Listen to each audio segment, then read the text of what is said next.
Welcome to my channel USA Battle Zone. Today's story isn't just about strength, or pride, or the uniform. It's about something deeper, respect, and the painful lesson that a group of young cadets had to learn the hard way. From someone they never saw coming. The camera pans across a wide, wind-swept training field. A dozen cadets in their late teens and early 20s jog in formation, shouting, laughing, testing their limits. It's the first week of boot camp at a small military academy in Virginia. The sun burns through the mist as Sergeant Miller, a towering instructor with decades of experience, watches them from the sidelines. But today, there's a new instructor. A woman. The cadets whisper as she approaches. She's lean, calm, in perfect shape, maybe mid-30s. Her uniform fits like it was part of her body, but what catches everyone's attention isn't her looks, it's her eyes. Still, focused, like they've seen too much. Her name tag reads, Instructor Hayes. At first, the cadets don't take her seriously. Some smirk, some whisper jokes. One of them, Private Daniels, the class clown, mutters, "Guess they're letting fitness instructors teach us now." His friends laugh quietly. Instructor Hayes says nothing. She just stands in front of them, hands behind her back, voice calm as the morning wind. "Good morning, cadets." "Good morning, ma'am," they shout, half-heartedly. "You will address me as Instructor Hayes," she corrects. Her tone doesn't rise, but her eyes could cut through armor. Today we'll see how much strength is hiding behind all that noise. The first drill is basic. Push-ups, sit-ups, sprint runs. She moves between them like a ghost, watching every motion, correcting postures with quiet precision. But the cadets start to notice something strange. No matter how hard they push themselves, she never seems to break a sweat. When they sprint, she's already waiting at the finish line. When they climb ropes, she scales them silently, faster than anyone. When they collapse from exhaustion, she's standing tall, barely breathing heavy. By noon, the joking stops. But Daniels, always the loud one, still doesn't get it. During a rest break, he grabs his canteen and sneers. "Come on, ma'am, you really expect us to believe you've seen combat? You're too calm, too clean." The other cadets look at him, then at her. She just stares back, no emotion. "Careful, cadet," says another, "you don't know who you're talking to." But Hayes only says one sentence, soft, chilling. "You think calm means untested." She steps closer. "Let's see what you do when calm fights back." Cinematic percussion builds. Distant thunder roll. The next exercise is hand-to-hand combat drills. Pairs of cadets spar while the instructors supervise.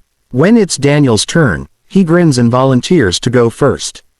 Hayes nods. "All right, cadet, you're up with me." The other cadets freeze. Daniels laughs nervously. No offense, ma'am, but I don't wanna hurt you."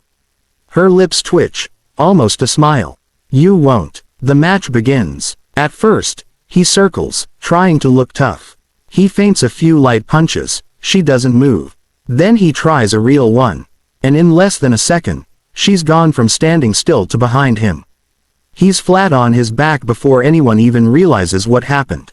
The air leaves his lungs with a sound like breaking glass. She steps back, offering a hand. He takes it, embarrassed.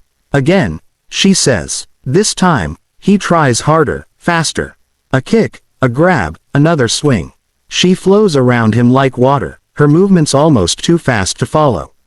And then, she flips him again. Harder. He hits the ground, groans. She kneels beside him, whispers so only he can hear. "I've been thrown harder than that by men. Twice your size, in countries you can't pronounce." When she stands, her eyes meet the rest of the cadets. "Lesson 1, she says quietly. "Never assume you're the toughest in the room." After that day, no one jokes. No one whispers. They watch her differently, with a mix of fear and awe. She pushes them harder than anyone. But she's fair. She runs drills beside them.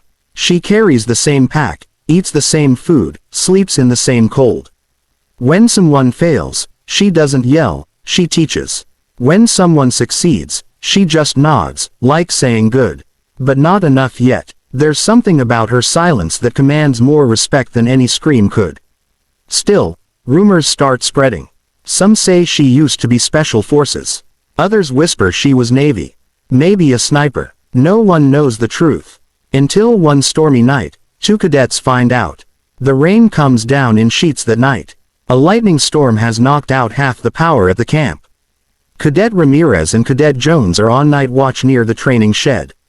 They're joking quietly when they see something unusual. Instructor Hayes, alone, in the rain, doing some kind of exercise. They move closer, hiding behind a Humvee. She's running combat drills, solo. Not training drills, real ones. Her movements are sharp, lethal, rhythmic. It's not just exercise, it's memory. You can tell by how her eyes glaze over. Then, as lightning flashes, they see it. Scars across her shoulder and side, deep and pale against the rain. Old wounds. Bullet wounds. She pauses, drops to her knees, and quietly takes something out of her pocket. A small, weathered patch. Through the storm, they can barely make it out. An old Navy SEAL trident. Their eyes go wide. The next morning, word spreads through the entire camp like wildfire. She was a SEAL. Dude, women weren't even allowed in SEAL teams until a few years ago. Exactly. She's one of them. By breakfast, the whole platoon knows. When she walks into the mess hall, it's silent. Forks stop clinking. Every cadet stands up automatically, without a word. She pauses, notices, and shakes her head slightly. Sit down, she says. We're all soldiers here, but there's something new in their eyes. Respect. Real, unforced, bone-deep respect. Later that day, Sergeant Miller calls the cadets together. He stands beside her and says, I wasn't gonna tell you this story, but since you've all been acting like a pack of wolves the past week, maybe it's time you learn what real courage looks like. He turns to Hayes. She gives a small nod. He tells them about a mission in 2011. Somewhere overseas. Classified location. A small SEAL team was ambushed during a rescue op. Only 2 made it out alive. One of them was her. No rank, no medals, no glory, just survival. She carried a wounded teammate for nearly 6 miles under enemy fire. Lost half her hearing in one ear from an explosion. Was declared Kia, until she walked back into base 3 days later. The cadets are frozen. No one says a word. Even Daniels, who's been quiet since that first day, looks down at his boots, guilt heavy on his shoulders. When Miller finishes, he says, so if any of you ever doubt her again, remember she bled for the same flag you're still learning to salute. He walks off. She just stands there, arms crossed, eyes on the horizon. Then she says quietly, don't honor me, honor what it took to get here. And she walks away. From that moment on, everything changes. The cadets stop complaining. They start pushing themselves harder, not because they're scared, but because they want to be worthy of her respect. She trains them like warriors, not recruits. Teaches them about teamwork, about silence, about choosing restraint over rage. One afternoon, during a long march, a cadet collapses from dehydration. Before anyone can react, she's there, lifting his pack, hauling him onto her shoulder, marching without missing a step. Rain, mud, exhaustion, nothing stops her. When they finally reach base, the cadets look at her with something close to reverence. Weeks pass. Graduation approaches. She rarely smiles, but when she does, it's earned, not given. On the final day of training, after their last drill, she calls them together. They stand in a tight formation, dust and sweat on their faces, waiting. You came here thinking strength was about muscle, she says quietly. It's not. Strength is carrying someone else when you can barely stand yourself. It's waking up every day and doing the right thing, even when no one's watching. It's respect. She looks at Daniels, and he meets her eyes for the first time, steady, humble. She nods, and for the first time, he smiles, just a little. That night, after the ceremony, the cadets gather around a small campfire. They talk, laugh, remember. But one by one, their words fade as they see her walking toward them, in civilian clothes, her hair down, a small duffel bag over her shoulder.